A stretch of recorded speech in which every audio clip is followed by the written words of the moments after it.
Tim Nanai-Williams believes Samoa could compete on an equal footing if rugby union's authorities followed their league counterparts and introduce legislation that would allow his cousin Sonny Bill Williams potentially to play alongside him for the Pacific Island side in the future.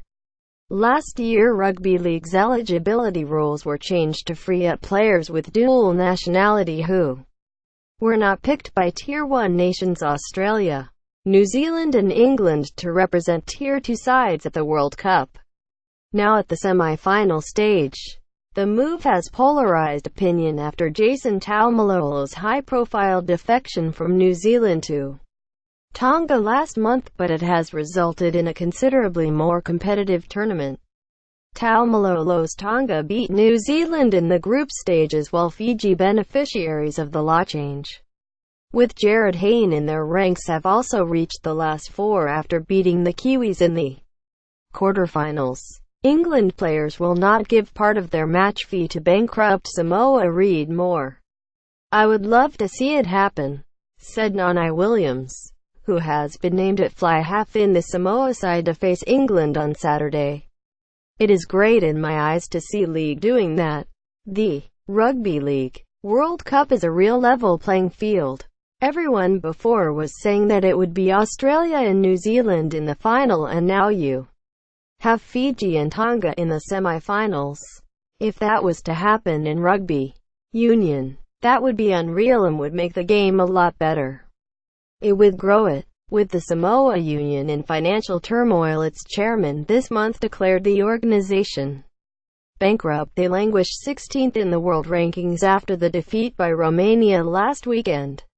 Player drain from the Pacific Islands is a significant factor. Bundy Aki, a close friend of Nanai-Williams, is the latest player of Samoan heritage to make his international debut for a Tier 1 nation, turning out for Ireland against South Africa this autumn.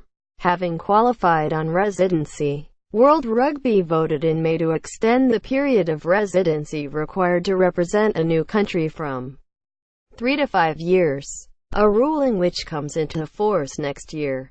But Nanai-Williams believes allowing players such as Sonny Bill Williams or Manu Tuilagi to represent Samoa when no longer on the radar for New Zealand or England would make a significant difference. Charles Piutau becomes the world's highest paid player when he moves to Bristol next season, but the All Blacks selection policy means Steve Hansen will not consider him, and his New Zealand caps prevent him from representing Tonga. You can only imagine what it would do for World Rugby and for Samoa if that ever happened, with guys changing their allegiances, said Nanai-Williams, who played for the Chiefs against the British and Irish Lions in June. "You see some of the stuff on social media with those Samoan ex-Vs. Guys from Samoa who have never played for Samoa, and a Tongan 15. It is quite scary when you see all the Pacific Island boys who have played for other countries." Changes to World Rugby's eligibility regulations is an arduous and lengthy process, and they state that any player to have played for a nation's Test 15 side, the next 15 side, for example, England Saxons, or the 7 side, cannot represent another union. Nanai-Williams has experienced firsthand the difficulty in navigating World Rugby's red tape. Having previously played for the New Zealand Sevens team, the Auckland-born 28-year-old became the first player to exploit a loophole whereby playing in a series of Sevens tournaments for Samoa led to his eligibility for the XV side.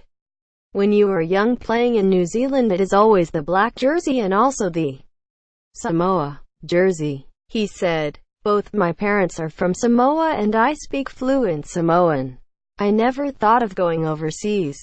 There are guys who have come across to Europe as a personal thing. It is a good choice. It is a choice for their own individual. For me, it is more like my loyalty to my roots. Some guys do get offers from clubs overseas and end up playing for England.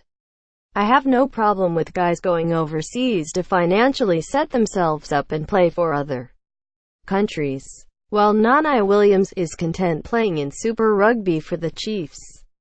He acknowledges Saturday's match against England at Twickenham serves as a shop window for some of his teammates. "First, we want to play our own game," he said. "Samoa like to throw the ball around, and there may be a few individuals who want to catch the eye of some other clubs. It's a business. You want to perform well and be financially stable. There's a team goal and an individual goal, too. We've got one kid, Melanie Matavao, from the islands, and another who doesn't have a club. God willing, those guys get offers. We want to promote those boys.